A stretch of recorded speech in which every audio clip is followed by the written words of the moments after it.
Good morning everybody, it's Monday, it's 11 o'clock-ish and I've just got here to get started.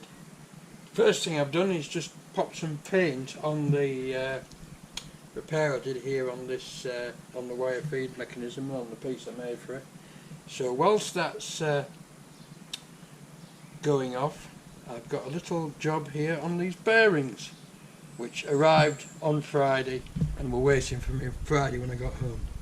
What I usually do with these is very carefully insert a jeweler's screwdriver and pop the seal out. And what I usually do with them is to add a little grease, because they don't put much grease in them. And not putting much grease in them is a sure sign of a short life for a bearing. So it's as simple as that. Just add some general purpose lithium grease. Now this is bound to cause controversy, because I've been involved in lots of arguments on the internet where people say, oh, you should never fill a race completely full with grease. Well, all I can tell you is my experiences. I have changed wheel bearings on cars by the thousand. I have changed bearings in motors by the thousand. And on a motor, especially on a Brook motor, when you re-grease the bearings on a Brook motor, on the older Brook motors anyway, there is a grease nipple in the top of the bearing housing and there's a little bolt in the bottom of the bearing housing. You take the bolt out to the bottom of the bearing housing, you apply the grease gun to the top bearing housing and you pump, and as you pump it pushes all the old grease out of the bearing, right, and you keep pumping till you see the new grease coming out of the bottom. Then you know you've replaced all the grease in the bearing. When you've done that, that bearing is absolutely chock full because the grease has gone right through the bearing. You should also rotate the shaft as you're doing it.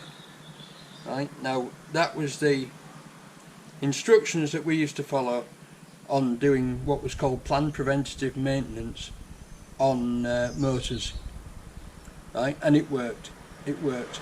If you left the people in the factory to grease the motors, they would over-grease them. Almost always they would put too much in, they would do it too often. They'd grease it once a day or even once a week is too often, and that forces grease out of the sides of the shaft, and that grease picks up dust and dirt which it then tracks back into the bearing and wrecks the bearings. But I've changed motors that have had planned preventative maintenance done to them, that have been running virtually 24 hours a day, 7 days a week, and I've greased motors up that have been running like that since 1934 in this particular factory. They were installed in 1934 and they were still running in 1968-69 when I first started doing the maintenance there.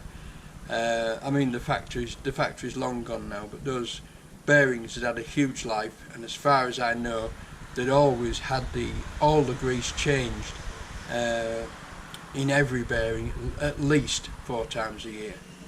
Right? That just shows you how long a good quality bearing can last if it's properly maintained. So this is what I do with these: pop the seal out, put some grease in, click the seal back in, make sure it's back in properly all the way around. That's it. Job done. I'm now going to do the same on this small one, which will be slightly more tricky. You take a tiny little screwdriver, tiny little jeweler's screwdriver with the smallest bit you've got into it, you slip it into the inner race and it just pops out. You don't do any damage to the seal whatsoever. You have to be careful doing this. Without a doubt you have to be careful, but there you are. How much is in there? Oh, that one's not so bad. There's more in that one than there is in that one. I'm sure they're supposed to fit put in a measured amount, but there you go. Anyway, we'll just add a bit more. for long life. And there we go. Push the seal back in. Job done.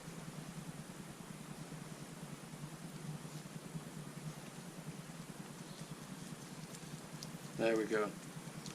Right, chaps.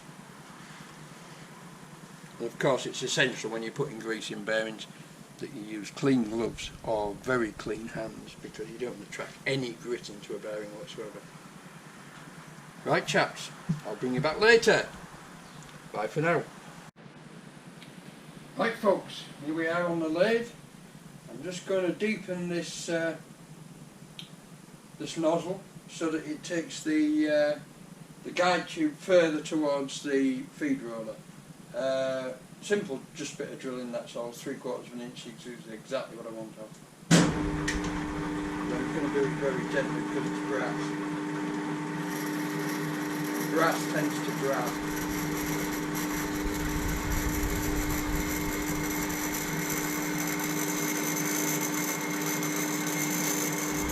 And the last little bit, I'm going to have to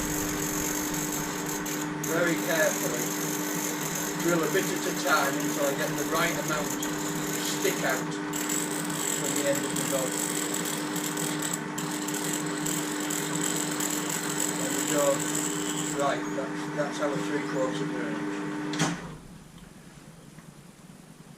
Slide that out. Right, I'll have to do some measuring now. I'll bring you back when I've done it. Right people, I'm just going to drill this nozzle out at this end so that it takes the very end of the guide tube, and then I can let the guide tube project just a tiny bit out of that end. Again, this is brass, so I have to go very careful because it does tend to snatch the drill bit, so I'm going very slowly.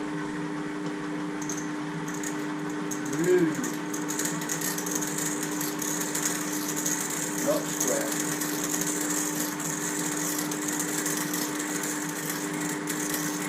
You can probably hear that crackling as I go through.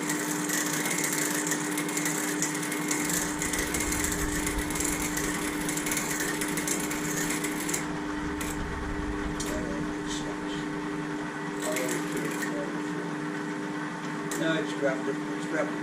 Let's just tighten that a little bit more. I think we're nearly through there.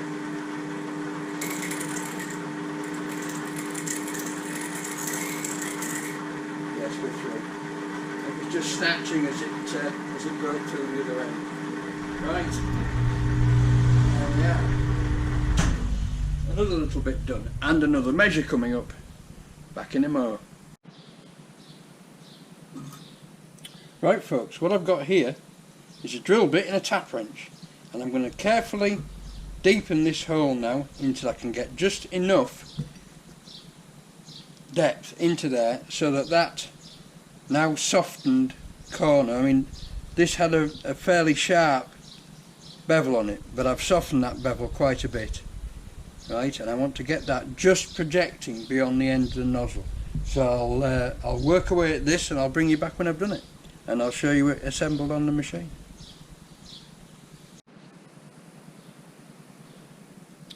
And there we are. I hope you can see that the nozzle is just poking out at the end of the larger nozzle a little bit. Now I've got to put this back on the welder now and set it so that the edge of that nozzle is about 1 millimetre from the surface of the drive roller. So I'll do that and I'll bring you back again. Right, I found a piece of bronze. Brass, it could be brass, it could be bronze, I'm not sure. I think it's brass. I'm just going to turn it down to 1/4 and fit it into the bush. So here we go.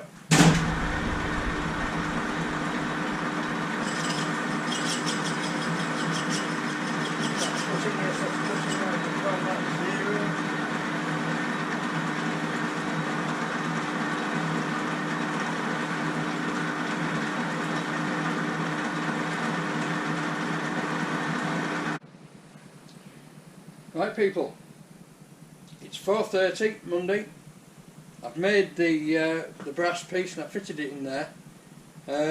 I'm not very proud of it because it didn't come out perfectly concentric, but it has proved one thing to me. I haven't aligned this lathe since I rebuilt it, right? And it's obvious that the headstock alignment is slightly out. I need to bump it round. I need to loosen off the Allen screws and bump it round. But it's done the job. It's close enough. Can you see that? Yeah, it's close enough, so job done. So that bush can now go in, and that's the wire feed mechanism finished. And that's about it for today. I'm going to wash up, pack up and go home, and see you all tomorrow. Bye for now. Good morning people, it's Tuesday, it's lunchtime, so I suppose again it should be good afternoon. I've got this more or less finished. We have created a problem.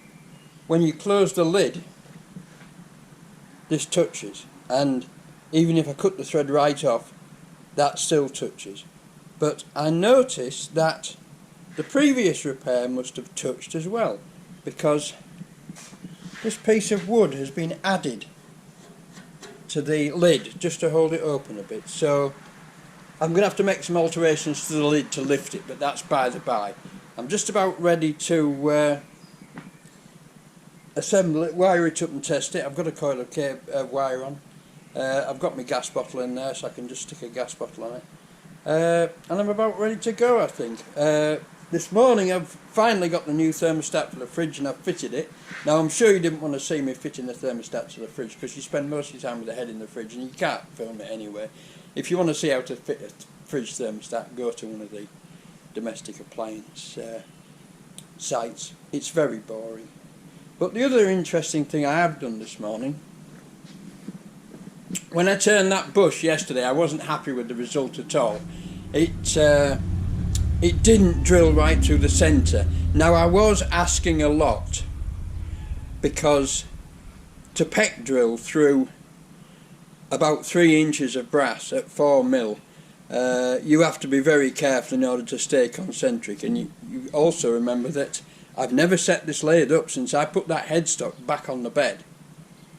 I've never set it up. Well, here is the straightest piece of bar I've got in the shop at the moment, and it's got about 4th hour out on this end.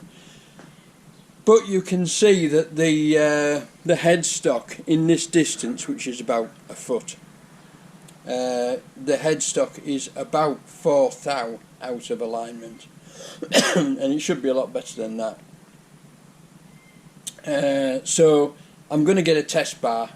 A test bar that fits right into the Morse taper inside the spindle to set it up.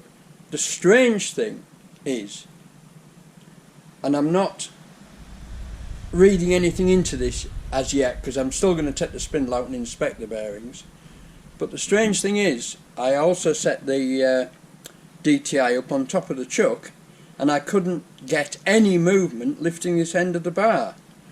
So maybe it's just been over tightened, and maybe there's nothing wrong with the bearings after all, but they're coming out for me to have a look at anyway, so there you go.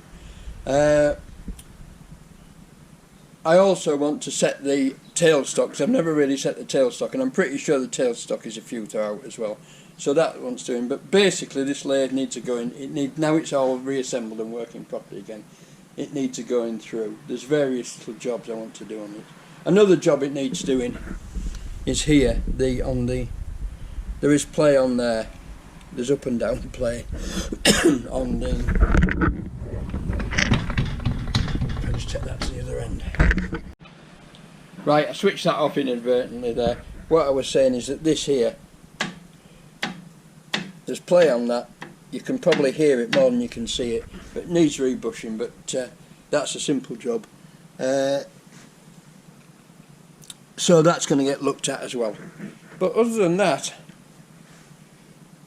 it performed very well for the general turning. It was okay, but it is about 4th thou out in 12 inches, so I'm sure I can get it a lot better than that.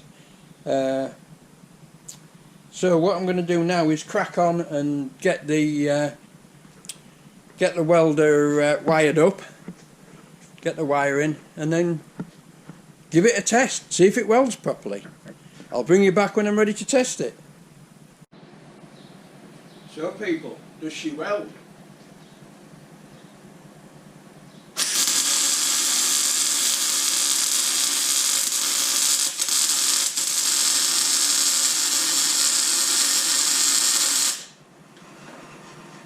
She certainly does. Good afternoon people. It's Wednesday, it's 4:30 and I got a very late start this morning because I didn't get much sleep last night because of the heat before the storm, and then we had the storm today and it's cleared the air. So what I've done today is I've had a massive tidy up. As you can see, the workshop's a lot cleaner and tidier, but yesterday I did get more done on the welder. I got the lid off, which meant grinding the welds off the hinge that was down there, and I cut this down to the minimum that I can I can deal with, and then on here, which is where the hinge was welded to, if I put a piece of box section on there and then a hinge off there instead of straight down, and do the same at this end, but this piece of box section actually fits inside the lid to replace that piece of wood that's been sort of bodged into there, then the lid will fit perfectly well. The lid will actually fit a lot better than it did before, and it will give a good inch clearance above that. So that's what I'm going to do tomorrow. After yesterday's successful test, I've got my box of hinges there on the back. Excuse me, ready to go. But other than that, as you can probably see, I've had a really good tidy up and sorted out a lot of stuff in the workshop and just made more room. And I even went as far as tidying up in here as well. I put my TIG welder back together, put the gas bottle back on, and sorted all that out. And there's a little Clark welder there that I pinched the wire off to do the test yesterday. Look, it's Strimmer Alley. The problem with those Strimmers is that only one of them works, and that's the Honda there, which is the tall one, which is very good indeed because it's a 4-stroke engine. These two, the yellow one and the little red one, I've been given as repairs to repair. This one was also a repair, and the annoying thing about this one is that it's virtually new, even though it doesn't look it, it's covered with dust. It's virtually new, it's Chinese, and the ignition coil's gone on it, and I can't do anything to get an ignition coil. So there you go, I can get all sorts of similar coils but not the exact same coil. Right, I'm going to go home. Catch you tomorrow people. Bye for now.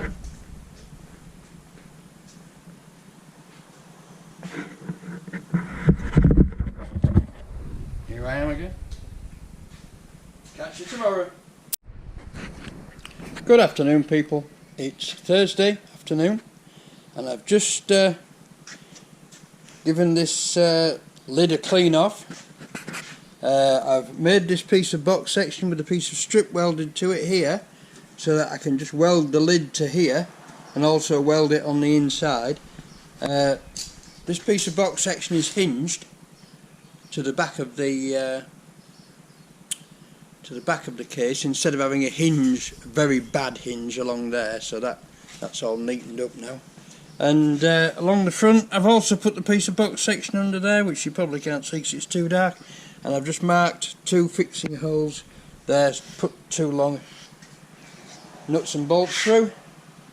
It's beginning to come together now.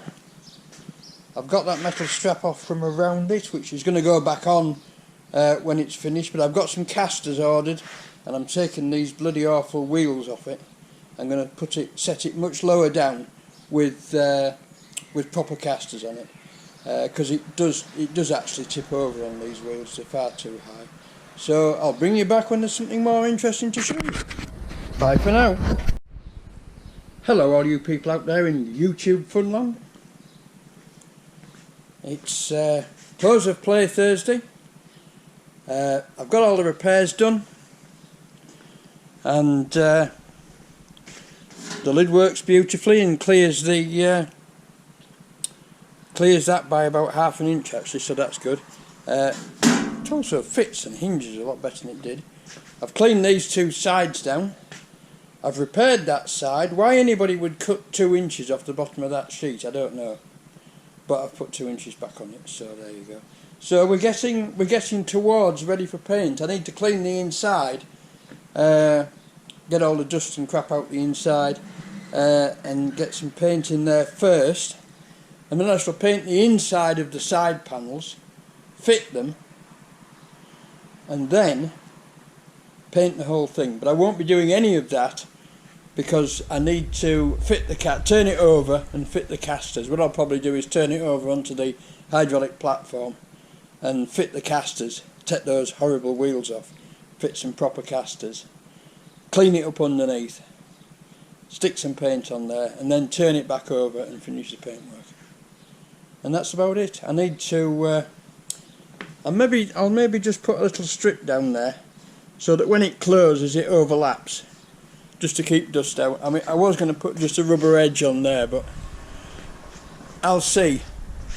A little strip down there would have it would fix to this, of course. It would hinge upwards. It would also cover the hole in the end of that. So what I could really do with is some of those knock-in plastic box section bungs, but I haven't got any. I suppose I could get some. But there we are anyway. It's ready for a good clean out, blow out now, and clean the inside, put some rust-proof paint on it, and then have to wait for the casters to come in. But the casters may be here tomorrow, you never know. They have been dispatched, so there you go. And I've also ordered a test bar for the Colchester lathe over there. I've ordered a 3MT test bar from RGG Tools, or whatever it is, which is supposed to be within 2/10 of a thou. So that's quite accurate enough for me, but I shall set it up between centres and test it when it comes, just to make sure it is. Right, that's it for today. I'm going to pack up and go home. So I'll catch you all tomorrow. Bye for now. Good afternoon, people. It's Friday 2 o'clock, and I've just finished putting these trims on the side to block the ends of the box section up and to overlap to the edge to cover up the tatty edge of the panels. Just makes it look a bit neater. So they're all on, welded on and sanded down. I'm just going to rub a bit of filler into there just to neaten that up. And I think we're about ready. I've given the front panel another clean, and I've been round inside and cleaned all the inside as well. Cleaned all the wiring and all the dust off the inside. I've got to do the upper panel when I have it upside down to put the proper casters on it. But other than that, she's all looking resplendent now. I've been checking connections for tightness as well. I found a dodgy connection in here actually, a bit of poor French soldering, but that set me off, of course, and I checked all the rest after that, but all the rest are fine. There's just one that was a bit bad. But other than that, she seems all tightened together. I've done the same around this side, and it's just a thick layer of dust with usage, really. But everything seems fine now. So I'm going to have a cup of tea and listen to Steve Wright in the afternoon, because it's 2 o'clock and it's Friday. So I think that'll be it for this week, people, unless I get any more done. The casters haven't come, so I can't tip it over. What I was going to do is tip it over on the hydraulic platform and then clean the underside up, put the new take the horrible old wheels off, put the new casters on, to bring it down to a reasonable height and stop it being so top heavy. And I just have that. I have that lifting frame which goes around it there to clean up and refit. But there's actually 4 lifting eyes that go in at the corners, so you can crane it up. One of them is missing, which means I have to make one, but that's a job of 20 minutes or so. So there you go. If I do any more interesting stuff today, I'll bring you back and shoot a bit more. But if not, thanks for watching. Thanks for all your comments. And please subscribe, because I still notice that 87% of people who watch my videos are non-subscribers. So if you watch the videos and you like what you see, subscribe. Lots more interesting things to come. What shall I do next? I don't know. I'll pick something. I think I'll get that. I'm going to get that tractor finished next. I could easily get led away onto something simpler and leave that in the corner, but I want to get that done because I want it out of the place, because it's a big lump and it clears more space. So that's definitely going to be the next project. I'll steel myself and I'll beat myself and I'll make myself do it. Okay people, catch you later. Bye for now.